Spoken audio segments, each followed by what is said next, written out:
Bearcats reporter here with UC offensive lineman, newly minted starting left guard Dartanyan Tinsley, at least on the unofficial depth chart, Yes, sir. heading into Eastern Kentucky. Dartanyan, you transfer from Kentucky Christian Yes, sir. a little over almost 18 months ago now. Mhm. What's the entire experience been like over the last year and a half, going from a smaller school to now a Power 5 program in UC? It's been a great experience. I got here January of, what was that, 2022? Yeah.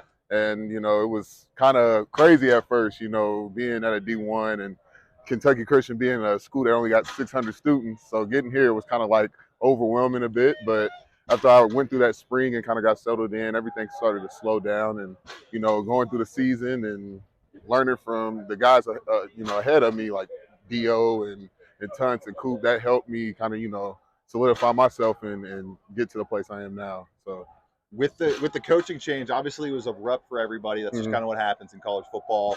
What was it like from your perspective, your thought process going through the whole coaching change as a guy that had obviously committed to one Mhm. coaching staff and then it all flipped within a 8-month span? For me, I mean, it was something I'm kind of used to. Like at my last school, we had a couple of little coaching changes. Okay. For me, I don't think that it should veer you off from your path. If you want to be here and that's where you decide to come, like with me, I came here and I love it here. So I was like, it doesn't matter who the coaches is. I love the guys, and as long as they give me an opportunity to display my talents and develop in me, that's all that matters. Here with UC guard Dartanyan Tinsley, your All Bearcats reporter Russ Heltman on Talking Cats here, discussing some Bearcats football ahead of their matchup, first game of the season Yes, sir. against EKU this coming Saturday. So, what's the learning curve been like going from Mm. Kentucky Christian into a new system at UC, into Coach Guidouli's system, now into Coach Satterfield's system, and obviously some differences, I'm guessing, with the offensive line Mm-hmm. responsibilities in both of those systems? Yeah, so I mean, Kentucky Christian, we was kind of a balanced attack. We did a little bit of outside zone, not as much as we do under Coach Sat, but I kind of had just a little feel on it, and we also did your pulling, your counters, your powers, like we did with Coach G, and it was really like coming in, just learning I guess the play name and making sure you're going the right way. That was the biggest thing, and you know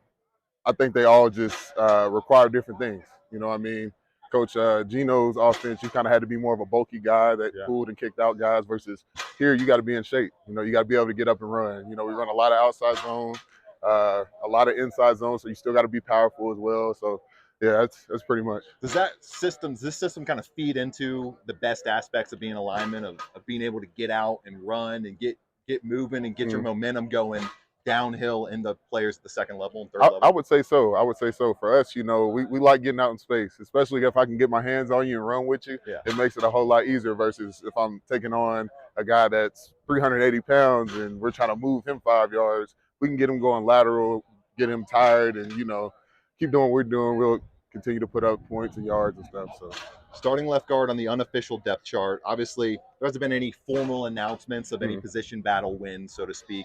But what's been your mindset of obviously gunning for that first position role and just being in this competition since the spring? What's your mindset been throughout?